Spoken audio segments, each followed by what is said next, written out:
नमस्कार, खेल समाचार में आप सभी का स्वागत है। मैं हूं गौरव कुमार और आई सबसे पहले नजर डालते हैं क्या है इस वक्त की sports headlines. Indian Premier League में आज लखनऊ सुपर जायंट्स और मुंबई इंडियंस की भिड़ंत। दोनों की कोशिश जीत दर्ज कर प्लेऑफ की तरफ कदम बढ़ाने की।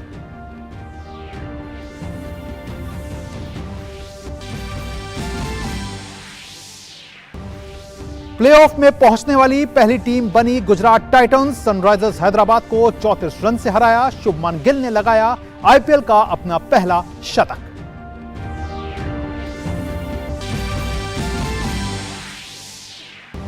पैरा स्विमिंग विश्व सीरीज में भारतीय पैरा स्विमर निरंजन मुकुंदन का दबदबा। प्रतियोगिता में 4 स्वर्ण और 2 रजत सहित जीते कुल 6 पदक।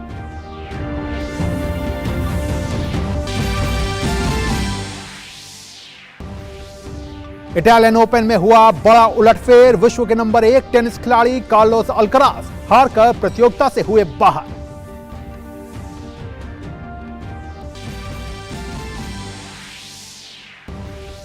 और चैंपियंस लीग में आज सेमीफाइनल के दूसरे लेग में 2 इटालियन क्लब एसी मिलान और इंटर मिलान आमने सामने।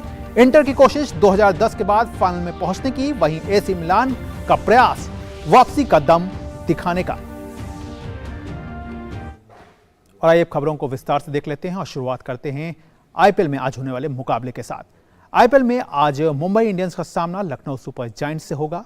खराब शुरुआत से उबरकर जीत की लय वापस करने वाली मुंबई इंडियंस का इरादा एक और जीत हासिल करके प्ले ऑफ के करीब पहुंचने का होगा। मुंबई 14 अंक लेकर अंक तालिका में तीसरे स्थान पर है, जबकि इतने ही मैचों में 1 अंक कम होने से लखनऊ चौथे स्थान पर है।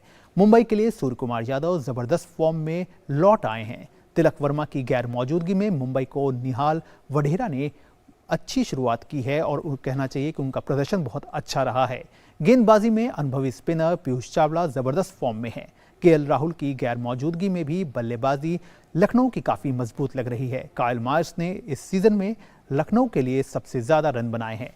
निकोलस पुरन भी अच्छे फॉर्म में दिख रहे हैं। और बात कर लेते हैं कल खेले गए मुकाबले की। आईपीएल में गत विजेता गुजरात टाइटंस ने एक बार फिर खिताब की तरफ अपने कदम मजबूती के साथ बढ़ा दिए हैं। गुजरात ने सनराइजर्स हैदराबाद को 34 रन से हराकर 9वीं जीत हासिल की। इस जीत के साथ ही गुजरात प्लेऑफ में पहुंचने वाली पहली टीम भी बन गई है। गुजरात के पास 13 मैच के बाद 18 अंक हैं और वो अंक तालिका में शीर्ष पर मौजूद है। गुजरात से मिले 188 रन के लक्ष्य के जवाब में हैदराबाद की टीम 9 विकेट खोकर 154 रन ही बना सकी।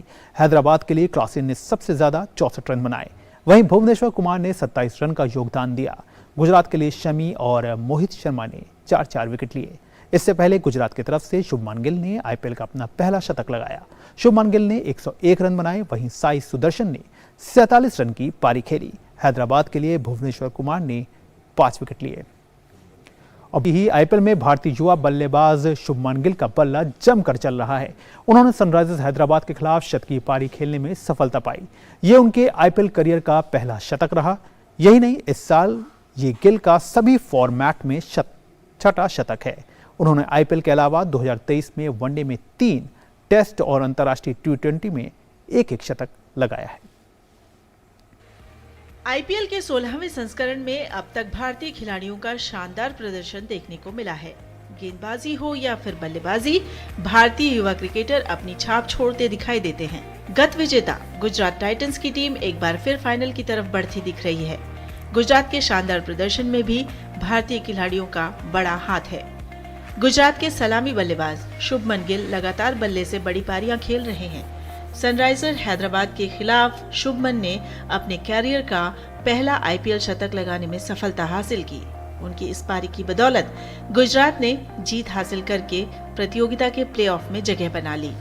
मौजूदा आईपीएल में शतक लगाने वाले शुभमन छठे बल्लेबाज हैं। गिल ने आईपीएल शतक लगाते ही एक बड़ा कारनामा भी कर दिया। वो गुजरात की ओर से आईपीएल शतक लगाने वाले पहले बल्लेबाज बन गए हैं। आईपीएल 2022 का खिताब जीतने वाली गुजरात के लिए कोई भी बल्लेबाज शतक नहीं लगा पाया था। गुजरात के लिए इससे पहले सबसे बड़ा व्यक्तिगत स्कोर भी गिल के ही नाम था। उन्होंने 2022 में पंजाब के खिलाफ 96 रन की पारी खेली थी। अहमदाबाद के नरेंद्र मोदी स्टेडियम में गिल ने 56 गेंदों पर अपना शतक पूरा किया। वो 101 रन बनाकर आउट हुए। इस पारी में 13 चौके और 1 छक्का लगाने में सफलता हासिल की। इसी मैदान पर लखनऊ सुपर जायंट्स के खिलाफ पिछले मुकाबले में वो शतक बनाने से चूक गए थे। शुभमन गिल के लिए साल 2023 अब तक जबरदस्त रहा है। उन्होंने इस साल की शुरुआत से ही अब तक अंतर्राष्ट्रीय क्रिकेट के तीनों फॉर्मेट में 5 शतक जमाए हैं। इसमें उनका वनडे में एक दोहरा शतक भी शामिल है। गिल ने इस साल वनडे में दोहरे शतक समेत 3 शतकीय पारी खेली है, जबकि टेस्ट और अंतर्राष्ट्रीय T20 में एक शतक लगाया है। IPL में लगाया गया शतक उनका इस साल का 6ठा शतक है। नरेंद्र मोदी स्टेडियम में शुभमन गिल का बल्ला कुछ ज्यादा ही बोलता है। इसी मैदान पर भारत के लिए न्यूजीलैंड के खिलाफ फरवरी में T20 मुकाबले में शतक लगाया था। इसके अलावा ऑस्ट्रेलिया के खिलाफ मार्च में टेस्ट सीरीज के आखिरी मुकाबले में भी यहां गिल के बल्ले से शतकीय पारी निकली थी। अपने इस शानदार फॉर्म के चलते गिल ने इस साल के अंत में भारत में होने वाले वनडे वर्ल्ड कप के लिए अपनी दावेदारी बेहद मजबूत कर ली है। Sports desk, DD news. तो वाकई शानदार फॉर्म में चल रहे हैं शुभमन गिल। क्रिकेट की खबरों के साथ हम जुड़े रहेंगे, लेकिन फिलहाल अभी ले लेते हैं एक छोटा सा ब्रेक। आप देखते रहिए खेल समाचार। Indian Maritime University brings you the most prestigious and adventurous career in merchant navy and marine engineering with world-class infrastructure and sprawling campus at 6 locations. It's not just a career but an ocean of opportunities. Indian Maritime University, a central university recognized by Government of India. Admissions open for 2023 to 24. मकसद हो बुलंद लोकतंत्र की आवाज, जज्बा तमाशे का शोर नहीं, जनहित पर हो जोर,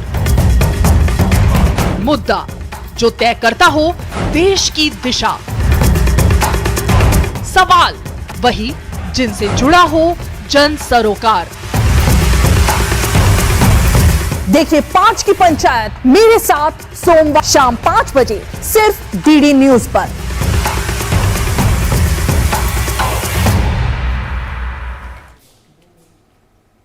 ब्रेक के बाद एक बार फिर से आप सभी का बहुत बहुत स्वागत है। और अब बात कर लेते हैं ICC क्रिकेट में जो बदलाव हुए हैं, क्रिकेट को लेकर के जो ICC ने बदलाव किए हैं उस पर एक निगाह डालते हैं। ICC क्रिकेट समिति ने खेल के कई नियमों में बदलाव किए हैं। मैदानी अंपायरों द्वारा दिए जाने वाले सॉफ्ट सिग्नल को खत्म कर दिया गया है। इसके अलावा फ्री हिट पर अगर गेंद स्टंप पर लगती है तो बल्लेबाज को रन लेने की अनुमति होगी। वहीं जोखिम वाली परिस्थितियों में हेलमेट पहनना अब अनिवार्य होगा। ये सभी नियम 1 जून 2023 से लागू होंगे। भारत और ऑस्ट्रेलिया के बीच 7 जून से लंदन के कैनिंगटन ओवल में विश्व टेस्ट चैंपियनशिप का फाइनल मुकाबला खेला जाएगा। इस बड़े मुकाबले से पहले ICC ने क्रिकेट के कुछ नियमों में बदलाव किए हैं। सौरव गांगुली की अध्यक्षता वाली पुरुष क्रिकेट समिति और महिला क्रिकेट समिति की सिफारिशों को मंजूरी मिलने के बाद ICC ने खेल की परिस्थितियों में बदलाव की घोषणा की। ICC ने मैदानी अंपायरों द्वारा किए जाने वाले विवादास्पद सॉफ्ट सिग्नल नियम को खत्म करने का फैसला किया है। इस नियम की काफी आलोचना हो रही थी। सॉफ्ट सिग्नल का उपयोग जमीन से कुछ इंच ऊपर लिए गए कैच की वैधता को निर्धारित करने के लिए किया जाता रहा है। अभी तक मैदानी अंपायर अपने अनुमान के आधार पर आउट या नॉट आउट का संकेत देते थे, जिसे सॉफ्ट सिग्नल कहा जाता है। अधिकतर मामलों में टीवी फुटेज से कैच का सही अनुमान लगाना मुश्किल होता था और ऐसे में तीसरा अंपायर सॉफ्ट सिग्नल के आधार पर अपना फैसला देता है। वहीं एक अन्य नियम के तहत जोखिम वाली परिस्थितियों में हेलमेट पहनना जरूरी कर दिया गया है। ICC ने परिस्थितियां बताई हैं जिनके दौरान हेलमेट पहनना अनिवार्य है। पहला, जब बल्लेबाज तेज गेंदबाज का सामना कर रहे होंगे। दूसरा, जब विकेट कीपर स्टंप्स के पास आकर कीपिंग करेंगे। और तीसरा, जब फील्डर्स बल्लेबाज के पास की किसी पोजीशन पर फील्डिंग करेंगे। वहीं ICC ने फ्री हिट के एक नियम में भी बड़ा बदलाव किया है। अब यदि फ्री हिट पर गेंद स्टंप्स पर लगती है और बल्लेबाज उस पर रन बना लेते हैं तो उसे स्कोर में जोड़ा जाएगा। इसका मतलब हुआ कि बल्लेबाज फ्री हिट पर बोल्ड होने के बावजूद रन बना सकता है। ये सभी नियम 1 जून 2023 से इंग्लैंड और आयरलैंड के बीच लॉर्ड्स में होने वाले एकमात्र टेस्ट मैच से लागू होंगे। भारत और ऑस्ट्रेलिया के बीच 7 जून से शुरू होने वाला विश्व टेस्ट चैंपियनशिप का फाइनल नए नियमों के तहत ही खेला जाएगा। Sports desk, DD news. Cricket के बाद अब रुक कर लेते हैं पैरा स्विमिंग का।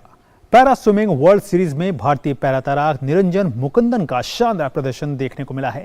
निरंजन ने इस प्रतियोगिता में 4 स्वर्ण और 2 रजत सहित कुल 6 पदक जीतने में सफलता पाई। इन खेलों में निरंजन का सबसे अच्छा प्रदर्शन 50 मीटर बटरफ्लाई इवेंट में देखने को मिला।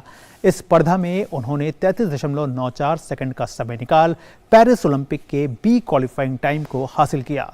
इसके साथ ही साथ उन्होंने पेरिस ओलंपिक में क्वालिफाई करने की तरफ अपने कदम भी मजबूती से बढ़ाते हुए मिनिमम क्वालिफाइंग स्टैंडर्ड भी हासिल किया। अब बात कर लेते हैं गुलवीर सिंह की। उत्तर प्रदेश के गुलवीर सिंह आगामी एशियाई एथलेटिक्स चैंपियनशिप के लिए क्वालिफाई कर चुके हैं। गुलवीर ने federation cup senior athletics championship में 10,000 मीटर में स्वर्ण पदक जीतने में सफलता पाई। उन्होंने रेस को पूरा करने में 29 मिनट 5.90 सेकंड का समय लिया। एशियाई एथलेटिक्स चैंपियनशिप का आयोजन बैंकॉक में 12 से 16 जुलाई के बीच होगा। अब बात करते हैं बॉक्सर्स की। उज्बेकिस्तान की राजधानी ताशकंद में आयोजित हुई विश्व मुक्केबाजी चैंपियनशिप में कांस्य पदक जीतने वाले मोहम्मद हुसामुद्दीन का कहना है कि उनका लक्ष्य अब एशियन गेम्स में अपना सर्वश्रेष्ठ प्रदर्शन देने का है। यही नहीं, हुसामुद्दीन ने कहा कि चोट के चलते उन्हें विश्व चैंपियनशिप में कांस्य पदक से संतोष करना पड़ा। हुसामुद्दीन से खास बात की हमारे संवाददाता तापस भट्टाचार्य ने। भारतीय बॉक्सर ने बेहतरीन कमाल दिखाया वर्ल्ड बॉक्सिंग चैंपियनशिप में और इस वक्त मेरे साथ है मोहम्मद हुसामुद्दीन जिन्होंने ब्रॉन्ज मेडल जीता इस बार। लेकिन शायद कलर अलग हो सकता था अगर आपकी इंजरी ना हुई होती। जी सर, जी ज़रूर, क्योंकि मेरे में एक तो हंगर भी था बहुत, क्योंकि मेरे 3-4 साल से वर्ल्ड चैंपियनशिप मिस हुए थे। तो इस बार मुझे अल्टीमेट मतलब मुझे अपने आप को प्रूव करना था, प्रूव करके दिखाना था अपने आप को। तो उस मोटिव से भी मैंने मतलब इस बार अच्छा परफॉर्मेंस बहुत अच्छा रहा है, मगर इंजरी के कारण मैं आगे खेल नहीं पाया हूँ। अच्छा, मुझे ये बताइए हुसामुद्दीन कि हम बहुत सालों से आपको देख रहे हैं कम्पीट करते हुए इंटरनेशनल लेवल पे, बल आपको लगता है कि ये जो कंसिस्टेंसी थी एक बीच में मिसिंग थी, अब जब आपको ये मेडल मिला एक तरह से वो आपको पुश करेगा वो कंसिस्टेंसी लेके आने के लिए, खासतौर से ये जो मतलब ये जो कुछ ये वाला साल और अगला साल जो है बहुत ही इंपॉर्टेंट है, एशियन गेम्स है, ओलंपिक क्वालिफायर्स, ओलंपिक है, तो आपको लग रहा है कि ये कंसिस्टेंसी आपको बहुत हेल्प करेगी? हाँ, ये मुझे एक मोटिवेशन के टाइप मुझे और आगे मतलब जो भी अभी जो एशियन गेम्स के लिए है उसके लिए प्रिपरेशन के लिए और अच्छा मतलब मेरा अंदर से भी ये होगा कि और करना है बोलकर। अगर आपकी इंजरी का थोड़ा बताइए, क्योंकि इसकी वजह से आपको वॉकओवर भी देना पड़ा, तो क्या इंजरी आपने डॉक्टर से आज मिलने गए थे, क्या बोला डॉक्टर ने, क्या कब तक आपको रेस्ट की ज़रूरत है, कब तक आप रिकवर कर पाएंगे? डॉक्टर ने बोला है कि ज़्यादा इंजरी बहुत माइल्ड है, मतलब माइनर इंजरी है, ज़्यादा मेजर इंजरी नहीं है, छोटी है, कि हो जाएगा, करने से ठीक हो जाएगा बोले। कब तक फिर भी आप बॉक्सिंग में वापस आ सकते हैं? पहले तो अभी कल वहाँ पे और एक असेसमेंट करेंगे, उसके बाद फिर वो बताएंगे कि कितने दिन का रेस्ट करना है। अच्छा, आखिरी सवाल, ओलंपिक ड्रीम आपका बहुत दिनों से है और ये साल ओलंपिक का साइकिल स्टार्ट हो रखा है, इस वक्त क्वालिफिकेशन एशियन गेम्स के लिए, कितना अपने आप को देखते हैं इस वक्त रेडी की इस ओलंपिक के लिए? ओलंपिक के लिए मतलब पहले से अभी से ही मतलब स्टार्ट तैयारी शुरू करनी थी जो एशियन गेम्स से होने वाली है, मगर अभी थोड़ा मैं रेस्ट लूँगा, रिकवर, पहले पैर की इंजरी ठीक करूँगा, उसके बाद मैं फिर वापस कम बैक करूँगा। बहुत बहुत शुक्रिया हमसे बात करने की। तो ये थे मोहम्मद हुसामुद्दीन जो बता रहे थे कि किस तरीके से इंजरी के चलते जो सपना था वर्ल्ड बॉक्सिंग चैंपियनशिप में वो रुक ज़रूर गया है, लेकिन वो टूटा नहीं है और कोशिश इनकी यही है कि एशियन गेम्स के साथ ओलंपिक में वो अपना सपना जो है वो साकार कर पाए। कैमरा पर्सन राजेश के साथ मैं तापस भट्टाचार्य, दूरदर्शन समाचार, दिल्ली। वहीं दीपक और निशांत ने भी विश्व चैंपियनशिप में कांस्य पदक जीतने को लेकर खुशी जताई, लेकिन साथ ही कहा कि ये कामयाबी सिर्फ एक शुरुआत है। उनका असली लक्ष्य पेरिस ओलंपिक है, जहां वो अपने आप को एक नए सिरे से सामने लाने की पूरी कोशिश करेंगे। दीपक और निशांत से भी खास बात की हमारे संवाददाता तपस ने। वर्ल्ड बॉक्सिंग चैंपियनशिप में धमाल मचाया है दीपक और निशांत ने, और आज हम बात करेंगे इन दोनों से, पता करेंगे कि क्या राज है इन दोनों का। दीपक, सबसे पहले तो आप बताइए कि बहुत साल एक शैडो में रहे, लोग जानते थे नेशनल खेल रहे हैं, आप बहुत अच्छा परफॉर्म कर रहे हैं, लेकिन इंटरनेशनल लेवल पे आ नहीं पा रहे थे। वर्ल्ड बॉक्सिंग चैंपियनशिप में एक तरह से वो सबका भ्रम टूट गया। नहीं, एक मेरे को था कि मेरे को एक चांस मिलेगा और मैं उस चांस में अपने आप को प्रूव करूंगा कि हाँ मतलब दीपक वो एक बॉक्सर है, बढ़िया बॉक्सर है, तो और मुझे स्टार्टिंग से था कि मैं करता रहूँ और मुझे वो चांस मिलेगा, तो मैं उस चांस का वेट कर रहा था और वो हुआ भी और अच्छा हुआ। तो ये ब्रॉन्ज मेडल लेके ज़रूर मज़ा तो आया, लेकिन उसका कलर शायद बदल सकता था। नहीं, बिल्कुल बदल सकता था और इसका गुस्सा बिल्कुल एशियन गेम्स में निकाला जाएगा। निशांत, आप बात करेंगे आपसे। दीपक तो सीजन प्लेयर है, आप खेलों से आए हैं और उसके बाद आप कंटिन्यूसली बेहतरीन परफॉर्म करते आ रहे हैं, खासतौर से बॉक्सिंग सर्किट में। आप अपना एक्सपीरियंस बताएं। मेरा एक्सपीरियंस काफ़ी अच्छा रहा है। जैसे कि देखा जाए, मेरा जो ये सेकंड वर्ल्ड चैम्पियनशिप है, फर्स्ट वर्ल्ड चैम्पियनशिप में भी मैं क्वार्टर फाइनल में 3-2 से लॉस हो गया था एक स्प्लिट डिसीजन से। वो काफ़ी रिग्रेट था मेरे को कि मैंने काफ़ी अच्छा परफॉर्मेंस दिया था वहाँ पे, और मैं चाहता था कि मैं कोई भी कमी इस क्वार्टर फाइनल में ना रहे। जितनी जान है मेरे सब लगाया मैंने। इट डज़न्ट मैटर कि मेरे सामने कौन प्लेयर था, क्यूबा था या कजाकिस्तान होता या उज़्बेकिस्तान होता, मेरे लिए कुछ इम्पोर्टेंट नहीं था वो। बट मेरा मेन फोकस ये था कि भाई जो 2 साल मैंने उस चीज़ के लिए मैंने इतना मेहनत किया है, वो ऐसे खाली नहीं जाने दूंगा मैं। दीपक, एक संघर्ष था क्योंकि फैमिली उस तरीके से फाइनेंशियल इतना नहीं था जब आप अपने शुरुआत की। अब जब आप वर्ल्ड चैम्पियन बने हैं, फैमिली खुश ज़रूर होगी। घर में किससे बात की आपने? मतलब मैं अपनी मम्मी से बात करता हूँ घर में ज़्यादातर, तो और फाइट से पहले भी उनसे बात करके जाता हूँ और सोचता हूँ कि हाँ वो मेरे लिए दुआ करेंगे तो वो मुझे हेल्प होगी उसमें, बॉक्सिंग में, फाइट में। अब एटलीस्ट बेटर है, मतलब घर के हालात भी। हाँ, अब तो काफ़ी कुछ बेटर है और बेटर करने के लिए ही मैंने बॉक्सिंग स्टार्ट की थी।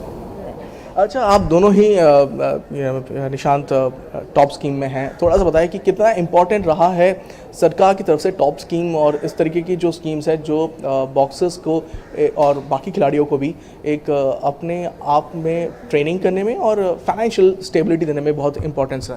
टॉप स्कीम का काफ़ी सपोर्ट रहा है। टॉप स्कीम ये है कि आप वो लोग हमको सिलेक्ट करते हैं और देखते हैं कि एक ऐसा ओलंपिक चैम्पियन और एक पोडियम पे खड़े होके, तो काफ़ी ज़्यादा सपोर्ट रहा है टॉप्स का, फाइनेंशियली भी, और किसी चीज़ की भी हमको हेल्प चाहिए तो टॉप्स हमेशा सबसे आगे रहता है। टॉप्स का मतलब काफ़ी सपोर्ट है और ये जो सरकार ने, गवर्नमेंट ने चलाया ये बहुत ही काफ़ी अच्छा है खिलाड़ियों के लिए, और एक हर खिलाड़ी को रहता है कि मैं भी टॉप स्कीम में आऊँ और मुझे भी इतनी मदद मिले और ताकि मैं भी एक अच्छा कर पाऊँ।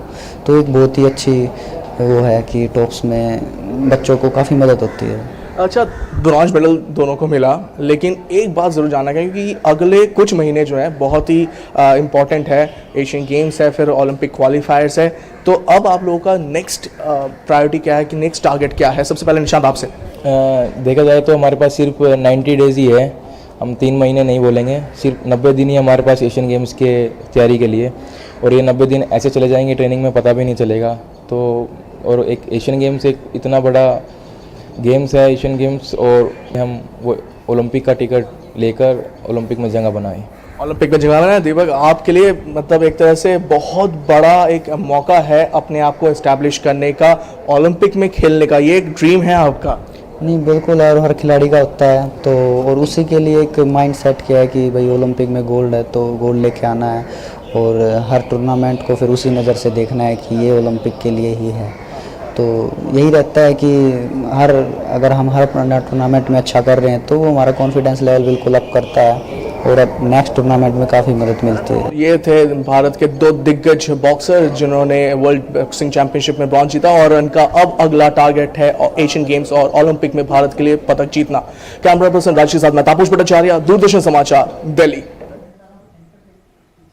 तो वाकई विश्व मुक्केबाजी चैंपियनशिप में भारत का शानदार प्रदर्शन देखने को मिला, और ये जो मुक्केबाज हैं इनका सपना अब यही है कि यहां से कम से कम अपने आप को एशियन गेम्स में साबित करें और उसके बाद कहीं ना कहीं पेरिस ओलंपिक के लिए सामने रखें। बहरहाल रुक करते हैं फुटबॉल का। चैंपियंस लीग फुटबॉल में आज सेमीफाइनल के दूसरे लेग में एक बार फिर 2 इटालियन क्लब एसी मिलान और इंटर मिलान आमने सामने होंगे। पहले लेग में इंटर मिलान ने 2-0 से जीत हासिल की थी। ऐसे में आज होने वाले मुकाबले में एसी मिलान वापसी की पूरी कोशिश करेगा। अगर इंटर अपनी बढ़त को बरकरार रखने में सफल रहता है तो वह 2010 के बाद पहली बार फाइनल में पहुंचेंगे। बात कर लेते हैं लिवरपूल की। लिवरपूल ने प्रीमियर लीग के शीर्ष 4 में पहुंचने की अपनी उम्मीदों को बरकरार रखते हुए लेस्टर सिटी को 3-0 से हरा दिया। लिवरपूल ने इस मुकाबले में शुरू से ही लेस्टर पर दबाव बनाए रखा। 33वें और 36वें मिनट में सलाह के पास पर कर्टिस जेनस ने 2 गोल करके टीम को 2-0 से आगे कर दिया। पहले हाफ में लिवरपूल ने अपनी 2-0 की बढ़त को बनाए रखा। दूसरे हाफ में लिवरपूल की तरफ से एक और गोल देखने को मिला। अर्नाल्ड ने सलाह के ही पास पर टीम के लिए तीसरा गोल किया। इस जीत के बाद लिवरपूल अंक तालिका में 5वें स्थान पर बना हुआ है। चौथे स्थान पर मौजूद मैनचेस्टर यूनाइटेड से उसके 1 अंक कम हैं। दूसरी तरफ इस हार के साथ ही लेस्टर की मुश्किलें जो हैं वो बढ़ गई हैं। और अब बात कर लेते हैं टेनिस की। हाल ही में पुरुष एकल में विश्व के नंबर 1 टेनिस खिलाड़ी बने कार्लोस अल्कराज को इटालियन ओपन में एक गैर वरीयता प्राप्त खिलाड़ी के हाथों हार का मुंह देखना पड़ा। इसके अलावा टेनिस जगत में और क्या कुछ रहा, देखिए इस टेनिस रैप में और हमको दीजिए इजाजत। नमस्कार। इटालियन ओपन में एक बड़ा उलटफेर देखने को मिला है। विश्व के नंबर 1 खिलाड़ी कार्लोस अल्कराज हारकर प्रतियोगिता से बाहर हो गए हैं। अल्कराज को हंगरी के फैबियन मारोजान ने सीधे सेट में 6-3, 7-6 से हराने में सफलता पाई। पुरुष एकल में ही तीसरी वरीयता प्राप्त रूस के डेनिल मेदवेदेव इटालियन ओपन के प्री क्वार्टर फाइनल में पहुंच गए हैं। मेदवेदेव ने बर्नाबे ज़पाटा मिरालेस को 3 सेट तक चले मुकाबले में 3-6, 6-1, 6-3 से शिकस्त दी। क्रोएशिया के बोर्ना कोरिक ने आसान जीत के साथ अंतिम 16 में जगह बना ली है। उन्होंने राउंड ऑफ 32 के मुकाबले में स्पेन के रोबर्टो कार्बोले बेना को 7-6, 6-1 से शिकस्त दी। इटालियन ओपन में ही रूस के आंद्रे रूबलेव को जीत हासिल करने के लिए ज्यादा मेहनत नहीं करनी पड़ी। रूबलेव ने अलेजांद्रो डेविडोविच फोकिना को सीधे सेट में 7-6, 6-3 से हराकर अंतिम 16 में प्रवेश किया। जर्मनी के यानिक हाफमन ने कड़े संघर्ष में मार्को सेचिनाटो को हराकर अंतिम 16 में प्रवेश किया। जर्मन खिलाड़ी ने 3 सेट तक चले मुकाबले में 6-4, 4-6, 6-3 से जीत हासिल की। अगले दौर में उनका सामना रूस के आंद्रे रूबलेव से होगा। इटली के जेनिक सिनर ने रूस के अलेक्जेंडर शेवचेंको को हराकर इटालियन ओपन के अंतिम 16 में प्रवेश किया। हालांकि इस जीत को हासिल करने के लिए इटालियन खिलाड़ी को कड़ी मेहनत भी करनी पड़ी। 3 सेट तक चले मुकाबले को 6-3, 6-7, 6-2 से जीतने में सफलता पाई। महिला एकल में कजाकिस्तान की एलिना रायबाकिना ने आसान जीत के साथ क्वार्टर फाइनल में स्थान बना लिया। 7वीं वरीयता प्राप्त रायबाकिना ने अंतिम 16 के मुकाबले में चेक गणराज्य की मार्केता वॉन्ड्रासोवा को सीधे सेट में 6-3, 6-3 से हराया। एक अन्य मुकाबले में लातविया की येलेना ओस्टापेंको ने कड़े संघर्ष में जीत हासिल करके क्वार्टर फाइनल में प्रवेश किया। ओस्टापेंको ने रूस की दारिया कसातकिना को 6-4, 4-6, 6-0 से हराया। Sports desk, DD news.